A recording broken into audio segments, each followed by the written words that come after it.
자, 이제 우리 주택법을 공부해야 되는데요. 576페이지. 물론 뭐 우리 모든 공법이 다 짜증나겠습니다만은 공부할 때 가장 짜증나게 하는 법이 주택법입니다. 공부하고 돌아서면 개정이 돼. 테레비 뉴스를 보면 거의 다 주택법 뉴스예요. 테레비 뉴스에 나왔다는 건 무슨 뜻이야? 개정하겠다는 뜻이야. 예. 그래서 주택법은 주로 이제 봄 있죠. 이사철에 한번 바뀌고 가을에 한번 바뀌는데요. 주택법 전체를 우리가 다 공부하는 것은 6월 달입니다. 6월 달에 우리 주택법을 4시간을 공부해야 돼요.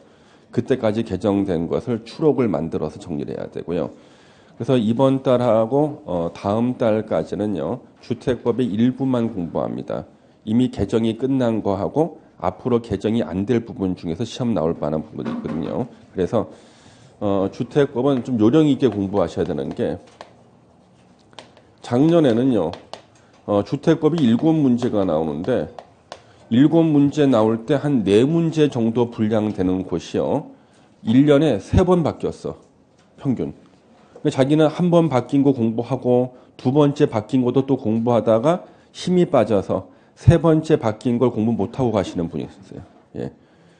예, 그래서 이거 안타까운 일이죠. 그래서 이거는 일단 이번 달에는 개정이 다 끝난 거하고 앞으로 개정이 안 될 부분이 시험 나오는 거. 그래서 보통 이번 달에 한 4문제 정도 분량만 공부하시면 충분해요. 4문제 분량. 그다음에 3문제 분량은 개정이 확정된 다음에 추록을 만들어서 공부하시면 되고요. 주택법은 전체 범위가 요 총칙 파트가 있고요. 두 번째 주택의 건설 파트가 있고요. 세 번째가 주택의 공급 파트. 네 번째가 리모델링 파트가 있습니다. 그래서 주택법 총칙 파트는요, 이 용어 정의예요. 이 용어 정의가 제일 적게 나올 때가 한 2문제에서요, 많이 나올 때 4문제까지 나와요. 그 용어 정의가 많이 나온다는 무슨 뜻이냐 그러면 용어 정의는 개정이 한번 끝나고 나면 안 바뀌거든요. 그러면 다른 부분이 많이 개정이 되면은요, 겁이 나기 때문에 어쩔 수 없이 용어 정의에서 문제를 낼 수밖에 없습니다. 지금까지 주택법에서 출제 오류가 돼서 다 맞게 해주거나 복수 정답 인정된 것이요. 한 문제 빼놓고는 다 개정된 걸 잘못 낸 문제예요. 그러니까 이렇게 부담스럽고요. 주택법은요, 출제하시는 교수님이요, 전공자가 2분밖에 없었어요. 근데 2분 중에 한 분이 돌아가셨어요, 얼마 전에. 그래서 한 분밖에 안 남았어요, 지금요. 예. 그래서 주택법은 서로 출제를 안 하려고 합니다. 자신이 없어요. 예, 자신이 없습니다. 예.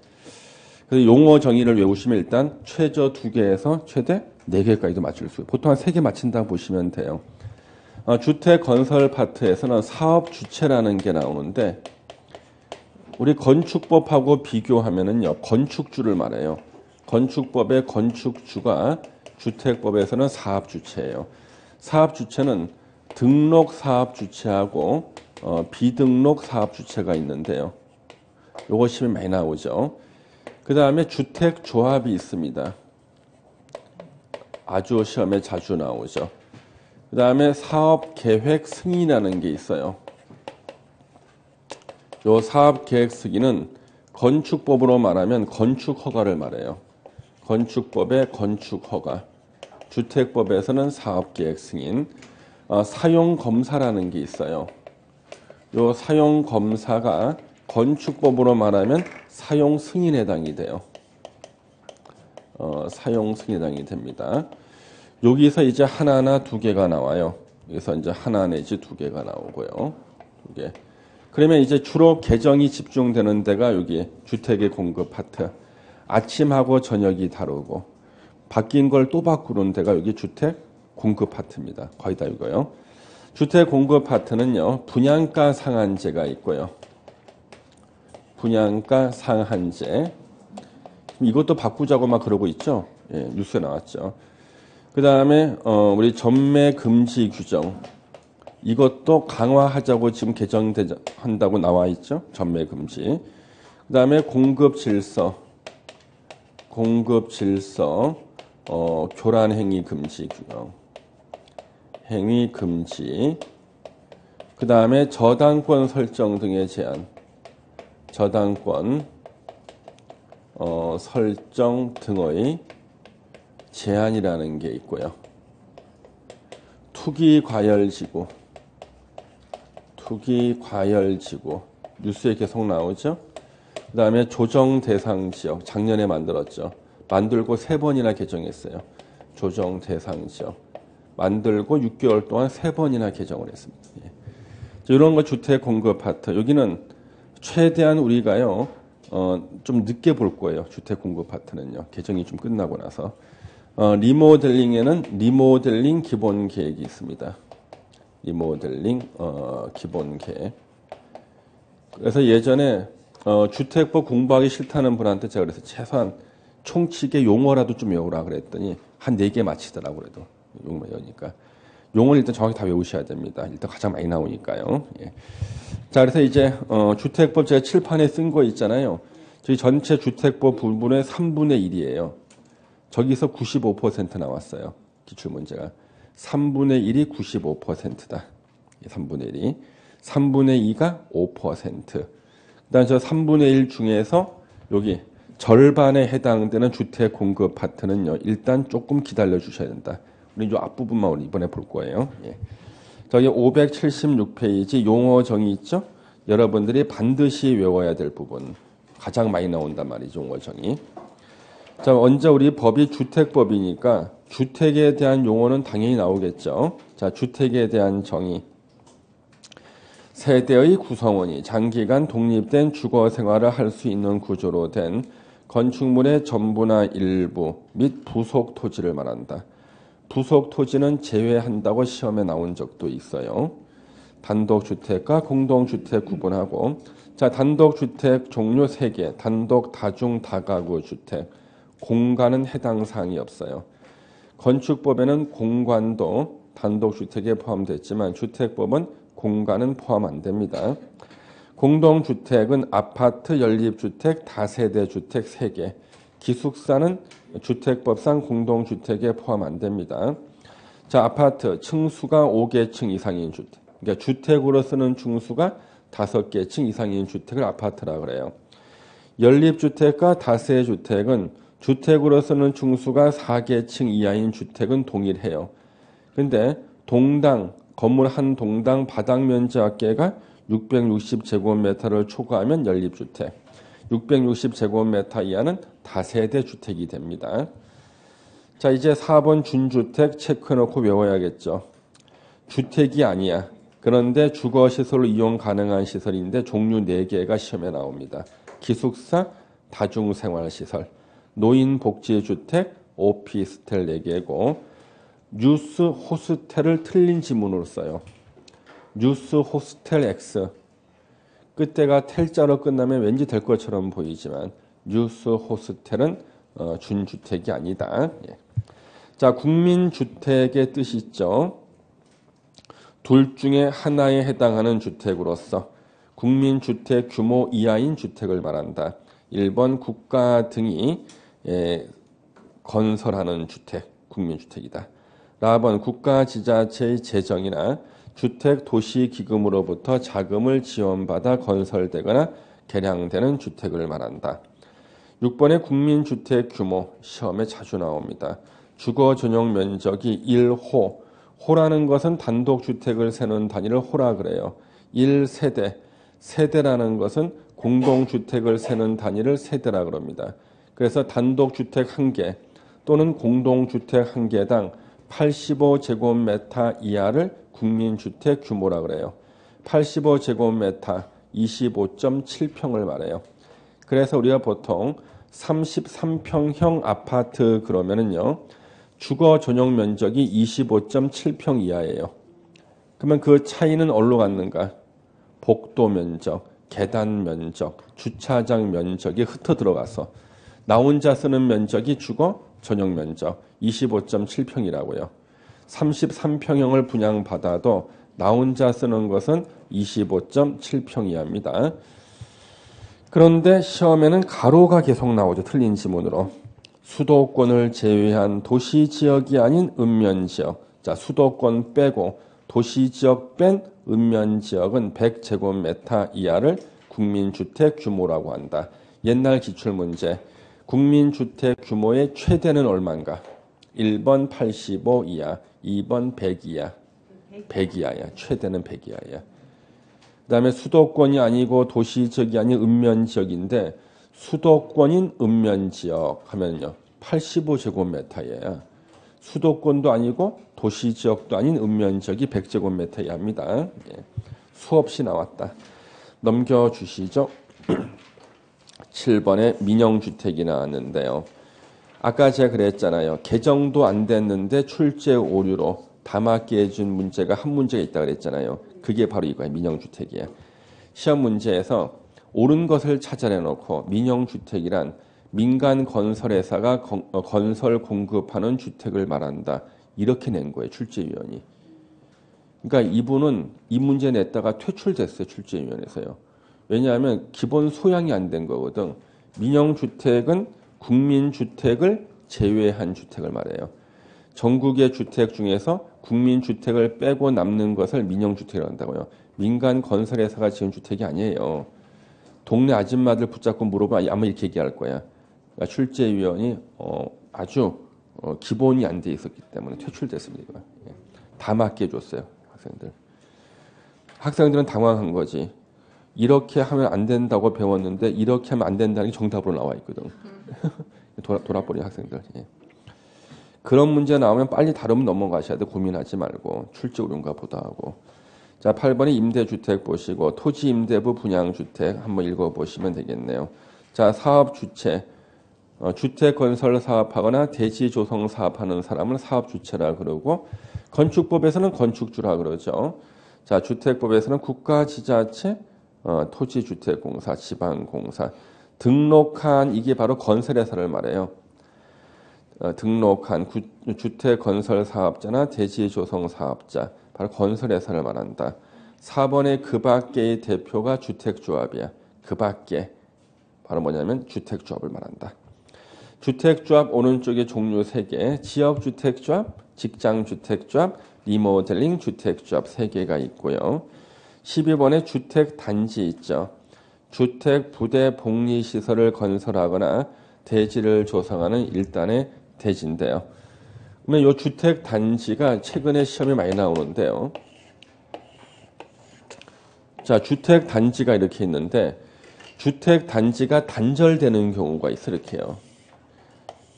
단절됐을 때는 각각을 별개의 주택단지로 본다는 거예요.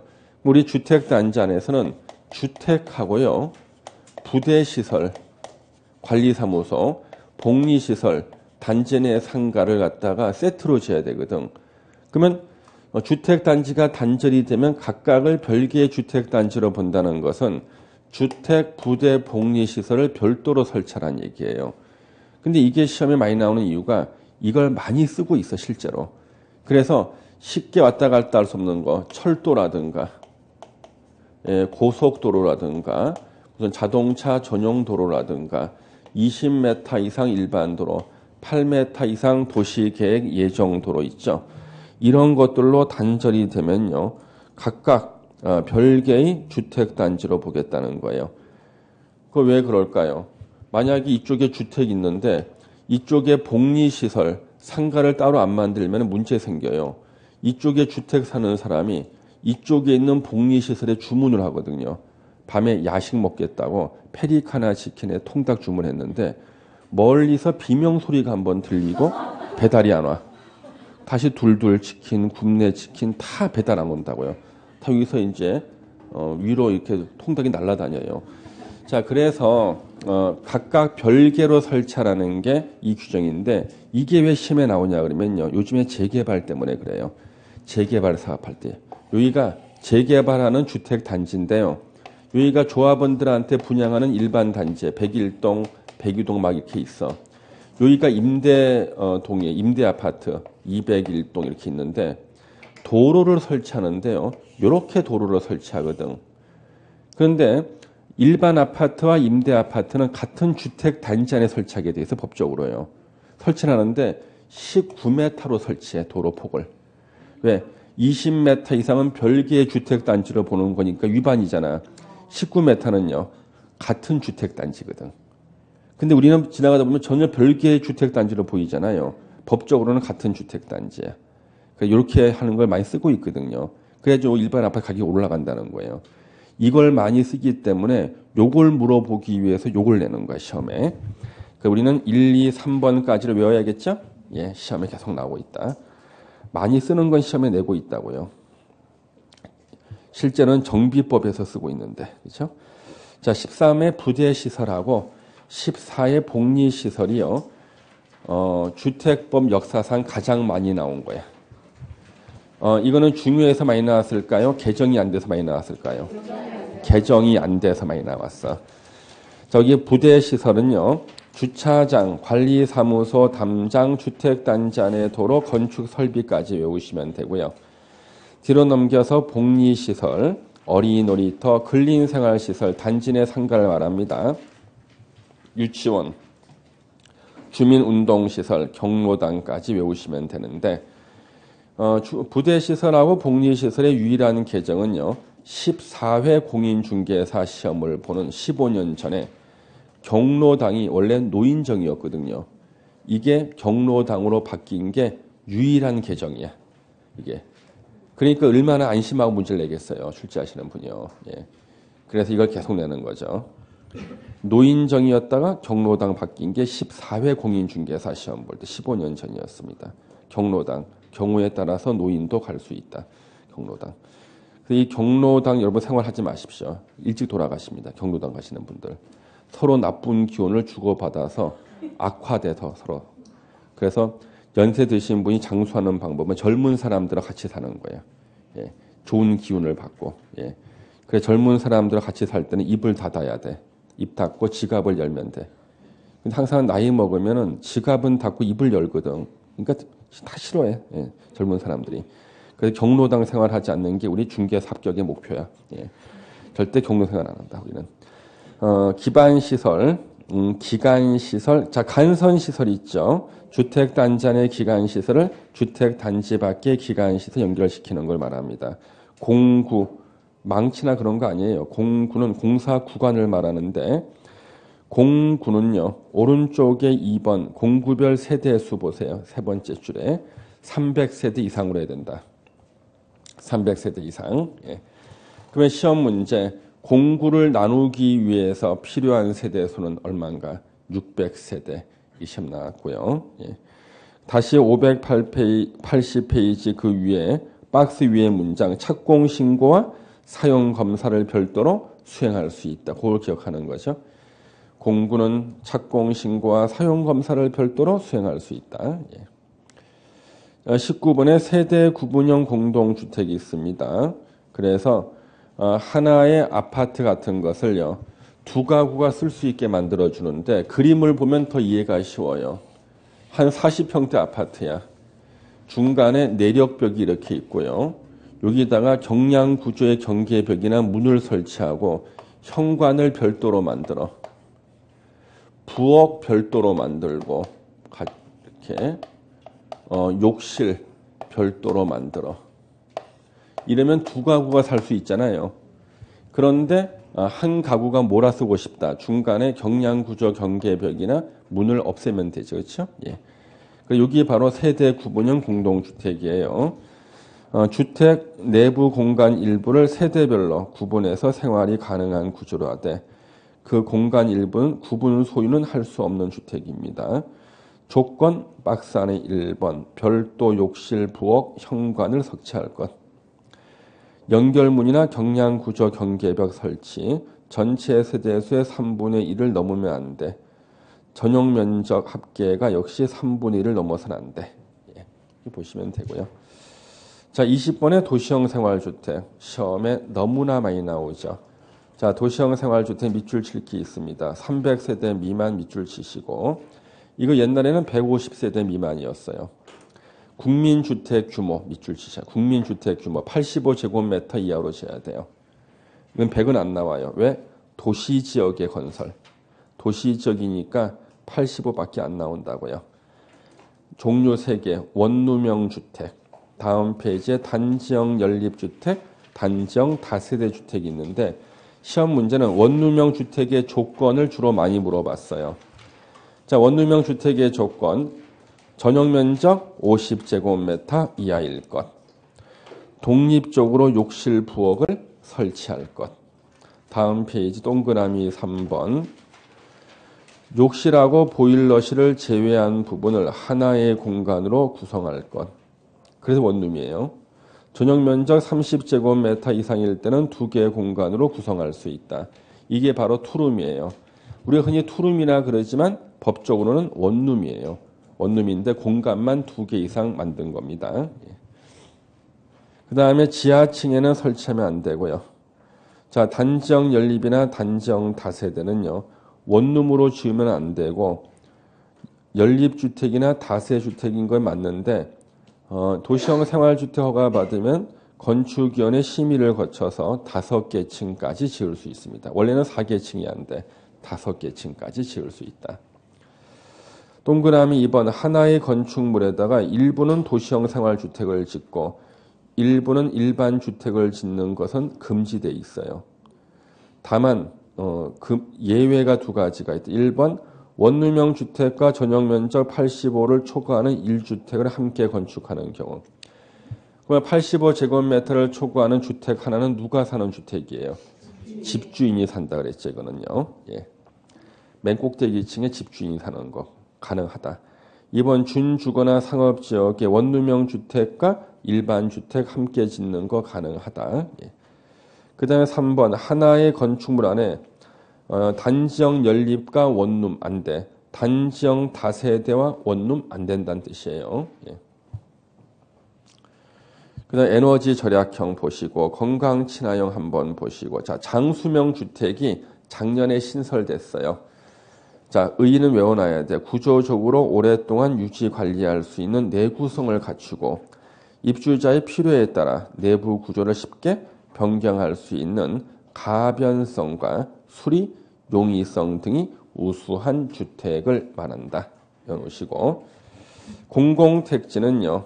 밑에 나오는 공공사업에서 개발 조성되는 공동주택 건설용지를 말합니다. 공동주택 건설용지. 이거 16회 시험 때 한 번 나왔어요. 단독 문제로. 예. 그 다음에 25번에 이제 리모델링이 나왔는데요. 요거 이제 밑줄 잘 치면서 이해를 하셔야 돼요.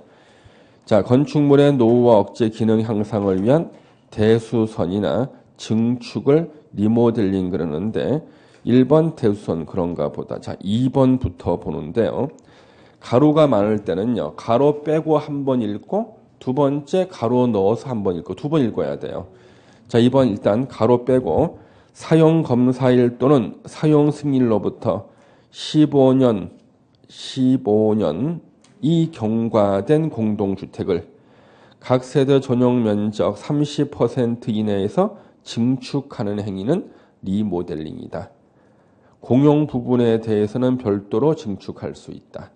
이제 가로 넣어서 자 사용 검사일 사용 승인일로부터 15년 이상 20년 미만의 연수로 조례로 정했을 때는 그 연수로 하고 그 다음에 30% 이내가 원칙이지만 전용 면적 85제곱미터 미만일 때는 40% 이내에서 증축하는 것을 리모델링이라고 한다. 이렇게 읽고 자 3번 위에 나오는 증축 가능 면적을 합산한 면적 범위에서 기존 세대수 15% 밑줄 치고요. 이내 다음 페이지 세대수를 증가하는 증축 행위는 밑에 요건을 모두 충족하면은 리모델링으로 보겠다. 1번 자 기억번 수직 증축할 때 기존 건축물의 층수가 15층 이상일 때는 3개 층을 증축할 수 있다. 그러니까 증축할 때 옆으로 증축하는 방법도 있고 기존 건축물 위에다 층수를 새로 올리는 게 있어요. 층수를 올려서 증축하는 것을 수직 증축이라 그래. 기존 건물의 층수가 15층 이상일 때는 3개 층까지 증축할 수 있다. 14층까지는요. 2개 층까지 증축할 수 있다. 이게 시험 문제죠. 그래서 또 조건 구조도를 보유하고 있어야 됩니다. 구조도. 왜냐하면 구조도가 없으면은요. 이게 구조가 안전한지를 확인할 방법이 없어요. 위로 올렸다가 무너질 수가 있거든요. 구조도를 보유하고 있어야 됩니다. 자, 리모델링 기본 계획, 세대수 증가형 리모델링으로 인한 도시 감일, 이주 수요 집중 등을 체계적으로 관리하기 위해서 수립하는 계획을 말하고요. 입주자, 주택을 공급받는 자, 주택의 소유자, 소유자를 대리하는 배우자나 직계 좀비석 등등 이런 사람들을 입주자라고 하고, 사용자, 관리 주체 그런가 보다. 우리 다른 법률과의 관계, 주택 건설 공급에 관해서 다른 법률에 특별한 규정이 있는 경우를 제외하고는 주택법에서 정하는 바에 따릅니다. 자, 뒤로 넘겨주시고요. 이제 주택 건설 파트가 나와요. 자, 우리 주택 건설 파트는 일단 사업 주체 중에서 비등록 사업자, 이게 제일 많이 나오고요. 그 다음에 이제 주택조합이겠죠. 자, 우리 거기 보시면은요, 등록 의무가 나옵니다. 등록, 연간 1년 내내를 말해요. 하나의 사업이 아니야. 1년 내내 대통령령으로 정하는 호수자, 단독주택은 20호 이상을 건설하려고 하는 자, 공동주택은 20세대 이상을 건설하려고 하는 자, 도시형 생활주택인데 원룸형 주택과 85초가 한 세대를 함께 건축할 때는 30세대. 예. 그래서 도시형 생활주택은 30세대로 합니다. 예. 그래서 여기 보시면요. 예. 그래서 도시형 생활주택 중 이것은 30세대. 자, 그래서 원칙은 단독주택 20호 이상, 공동주택 20세대 이상, 도시형 생활주택은 30세대 이상을 건설하려는 자나 또 연간 1만 제곱미터 이상의 대지 조성 사업을 시행하려는 자는 국토부 장관한테 등록해야지만 사업 주체가 돼요. 이게 바로 등록 의무입니다. 근데 오른쪽에 가로 2번이 시험 문제죠. 등록을 하지 않아도 국토부 장관한테 등록을 하지 않아도 사업 주체가 될 수 있는 자. 1번 국가 지자체. 국가나 지자체가 누구한테 등록을 하겠습니까? 등록 안 해도 사업 주체 돼요. 한국토지주택공사와 지방공사 이미 등록 상태야. 4번 공익법인이라고 나오죠. 한국사랑의 집짓기운동본부라고 있습니다. 그래서 주말을 이용해서 재능 기부로 어려우신 분들의 집을 지어주는 분들이 있죠. 거기 연락해 봤더니 저 같은 사람은 필요 없대요. 집값 오를 만한데 찍어주겠다 그랬더니 필요 없다 그럽니다. 예, 필요 없다 그럽니다. 예. 그래 거절당했습니다. 그래서 공익법인 한국사랑의 집짓기운동본부 등록하지 않아도 사업주체가 돼서 주택 지을 수 있고요. 5번 주택조합도 등록하지 않아도 되는데 단 등록사업자와 공동으로 주택건설 사업할 때만 등록하지 않아도 사업주체가 된다. 등록사업자가 건설회사예요. 근로자를 고용하는 자, 고용자라 그럽니다. 법인의 대표이사인데 등록사업자와 공동으로 사업할 때만 등록하지 않아도 사업주체가 된다요. 비등록 사업주체 시험에 아주 많이 나왔는데 기출문제 좀 맞춰보겠습니다. OX로 대답해 보세요. 지방자치단체는 등록해야지만 사업주체가 될 수 있다. 그래서 한국토지주택공사는 등록하지 않아도 사업주체가 될 수 있다. 다 맞췄습니다. 기출문제 이게 4문제 이상 나왔는데 다 맞췄어 지금. 예. 근데 시험장에도 맞춰야 되는데 이게 보장이 없으니 이거 참. 자, 이번에 공동사업주체 나오죠?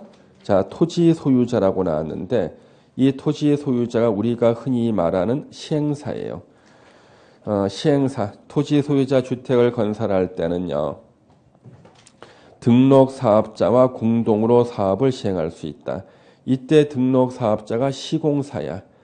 그러니까 시행사가 시공사하고 공동으로 사업 시행할 수 있다. 그 얘기입니다. 자, 주택조합도요. 구성원의 주택을 건설할 때 등록 사업자, 이때는 등록 사업자가 아닌 지자체, LH, 지방공사하고도 공동으로 사업을 시행할 수 있다. 고용자는요. 반드시 공동으로만 사업을 시행하여야 한다요. 그래서 법인의 대표이사는 건설회사하고 공동으로만 사업 시행할 수가 있습니다. 자, 뒤로 넘겨주시고요. 이제 쭉 넘겨주세요. 자, 590페이지 이제 주택조합. 요즘은 주택조합이 매년 시험 나오죠. 요즘에 매년 나오는 주택조합이요. 그래서 이 주택조합은요, 전에는 주요도가 떨어졌어요. 왜냐하면 지역주택조합 같은 경우는요, 한 7년 전만 해도요, 전국에서 설립 인가를 받는 건수가 1년에 적을 때는 한 건, 많을 때는 두 건이었어요. 그러니까 한 건, 내 두 건밖에 사례가 없을 것이 많네거든요. 근데 최근에는 부산에서 지역주택조합 열풍이 일었어요. 부산에서. 그래서 재개발이 무산된 지역에서 지역주택조합. 그다음 서울에서 지금 몇 군데 하고 있는데 이거 절대 가입하지 마세요, 여러분요. 잘 된 사람 별로 없어요. 가입하지 마시기 바랍니다. 다른 학원에서 어떤 분이 얼굴이 사색이 되더라고. 그날 지각하셨는데 왔는데 가입하느라고 지각했어. 학원에 왔더니 내가 가입하지 말라 그러거든. 얼굴 사색이 되더라고. 예. 오죽하면 저 영등포 구청에서 영등포 일대에다 플랜카드 걸어놨어. 영등포 역 앞에다가요. 지역주택조합 가입하지 말라고. 영등포 구청에서 걸어놨어요. 하도 불안해가지고. 예. 그러니까 지역주택조합은 법 조문수가 워낙 적어서요. 사고가 많이 터져요. 그러면 우리 요 주택조합은요. 시험에 요즘에는 계속 나온다. 사례가 늘어났기 때문에 그래요. 먼저 지역주택조합이 있고요. 직장주택조합이 있고요. 세 번째 리모델링 주택조합이 있습니다. 자, 그런데 여기는요, 이제 지역주택조합은 조합원 자격이요, 동일한 지역에 6개월 이상 거주해야 돼요. 거주한 자로서. 그리고 주택이 없는 무주택자나 또는 전용 면적 85제곱미터 이하 한 채 소유자는 조합원이 될 수 있어요. 그러니까 무주택자만 조합원 되는 게 아니라 85제곱미터 이하 한 채 소유자도 조합원이 될 수 있다. 두 번째, 직장주택조합은 동일한 직장인데 직장 중에서 동일 국가기관, 지자체, 법인에 근무해야 돼. 법인에 근무하는 자로서 무주택자거나 85제곱미터 이하 한 채 소유자가 직장주택조합의 조합원이 됩니다. 자, 리모델링 주택조합의 조합원은요, 공동주택 소유자가 리모델링 할 때 조합원이 되는데, 만약에 복리시설도 함께 리모델링 한다. 예를 들면 상가도 같이 리모델링 한다. 그때는 복리시설 소유자도 조합원이 돼요. 그런데 우리가 주상복합아파트 있죠. 주상복합아파트를 리모델링 할 때는 공동주택 외의 소유자도 리모델링 주택조합의 조합원이 될 수 있어요. 자, 주상복합에서 공동주택 외의 소유자는 무엇 소유자를 말하는 거예요? 상가나 오피스텔 소유자를 말해요. 공동주택 외의 시설 소유자도 조합원이 될 수 있다고요. 그 다음 주택조합을 설립할 때는요, 시장, 군수, 구청장에게 설립 인가를 받아야 돼요. 설립 인가를 받아야 됩니다. 단, 시험에 가장 많이 나왔던 지문, 국민주택을 공급받기 위한 직장주택조합은 설립 인가가 아니라 설립 신고입니다. 설립 신고만 하면 된다. 이게 주택법에서 가장 많이 나왔던 지문이에요. 국민주택을 공급받기 위한 직장주택조합은 설립 신고만 하면 된다. 이때는 조합원 자격이 무주택자만 조합원이 돼요. 이거 하나도 중요하지 않거든요. 근데 이게 거의 매년 나오다시피 하다가 작년에 안 나왔어요. 왜 안 나오고 했더니 이거 내시던 교수님이 돌아가셨거든요. 그 웃을 일이 아니 왜 이렇게 좋아서 웃어요? 예. 다름은 돌아가셨다는데 그렇지만 그래도 나올 것이다. 왜? 그 부인도 출제위원이세요. 예. 부인 낼 겁니다. 부인이. 예. 작년에 충격 때문에 못 냈겠지만 올해 낼 겁니다. 예. 그래서 이거 외워놔야 돼요. 예. 그 요즘에 참 제가 요즘에 스트레스 받는 게 제가 예전에 대학 다닐 때 은사님들이 있잖아요. 돌아가시는 거, 한 분씩 돌아가시는 거예요. 그러다 보니까 이 스트레스를 받아요. 제가 대학 다닐 때 40대 뭐 중후반에 아주 유명한 잘 나가시던 교수님들이 이제 명예 교수 하시다가 돌아가셨다는 이제 부고를 들으니까 자꾸 옛날 생각이 나는 거죠. 예, 그래서 아주 뭐 스트레스를 받아요. 자꾸만 교수님 돌아가시는 거예요. 그래서 우리 그 교수님들이 되게 65세가 되면 이제 정년이에요. 교수가요. 65세 정년이 딱 끝나고 나면은 이제 명예교수가 되는데 명예교수부터는요. 본인이 건강이 허락하는 날 계속 강의하실 수가 있어요. 법대에서는요. 그러니까 보통 한 75세, 80세까지 강의하세요. 예. 근데 법대 교수님 절대 치매 환자가 한 명도 없어요. 전국에서.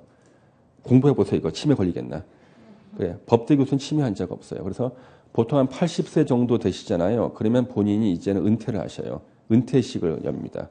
그러면 전교생이 다 모여요. 한 1000명 되는 4학년까지 대학원 다 모여가지고 은퇴식 하는데 은퇴사 하실 때 보면은 내가 법학을 공부한 지가 이제 한 60년밖에 안 됐는데 60년 되셔서 법학 공부하신지 이제 법을 좀 알만하니까 벌써 은퇴다 하는 거예요. 60년 공부했는데 알만하시대. 예. 은퇴하시는 거예요. 근데 그게 진짜 하시는 말씀이 그래요. 60년 공부하니까 알만하겠다는 거예요. 그럼 여러분이 법학 공부한 지 얼마 됐어요, 이제? 몇 달 안 됐죠? 모르는 게 당연해요. 그러니까 자꾸 스트레스 받지 말라는 거예요. 60년 공부하시고 은퇴하시는 80대 학자님께서 이제 법을 좀 알만하니까 은퇴를 하는데 여러분 6개월도 안 했잖아요. 그러니까 괜찮다니까. 예. 자, 그래서 지금 여기 보시면은 지역, 직장, 리모델링, 주택조합 3개는 시장, 군수, 구청장에게 설립, 인가를 받아야 되는데 국민주택을 공급받기 위한 직장, 주택조합은 설립, 신고만 하면 되고 조합원 자격은 무주택자여야 한다. 이게 시험 문제야. 자, 590페이지 밑줄 치겠습니다. 시장, 군수, 구청장의 인가를 받아야 한다. 밑줄 치고. 자, 주택조합의 구성을 보세요. 주택조합은 주택건설 예정 세대수의 50% 이상 조합원을 구성한다. 최소 20명 이상이어야 된다. 자, 우리 500세대를 짓기로 예정했습니다. 조합원은 몇 명이 돼야 돼? 250명은 돼야지만 설립인가 받는다는 얘기야. 30세대를 짓는다. 조합원은 몇 명 이상이 돼야 돼? 20명 이상이 돼야 돼. 15명이 아니라 20명 이상 돼야 됩니다. 자, 주택조합원의 자격 나왔죠? 오른쪽 박스 있죠?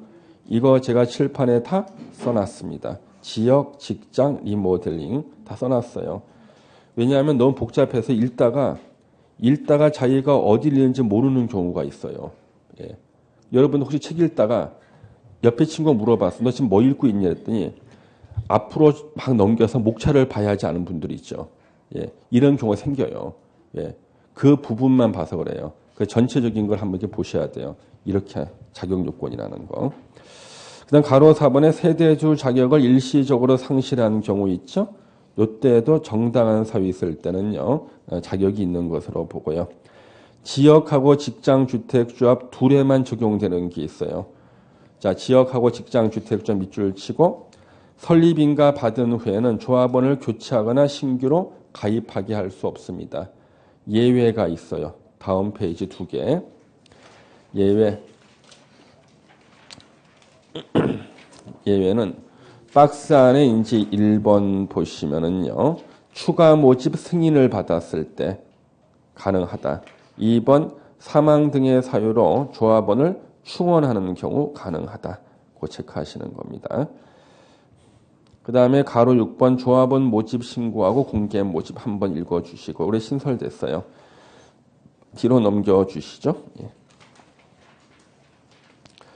거기 594페이지 가로 8번 등록 사업자의 책임이 있습니다. 이건 책임이 가중된다는 거예요. 건설회사는 책임 가중이다.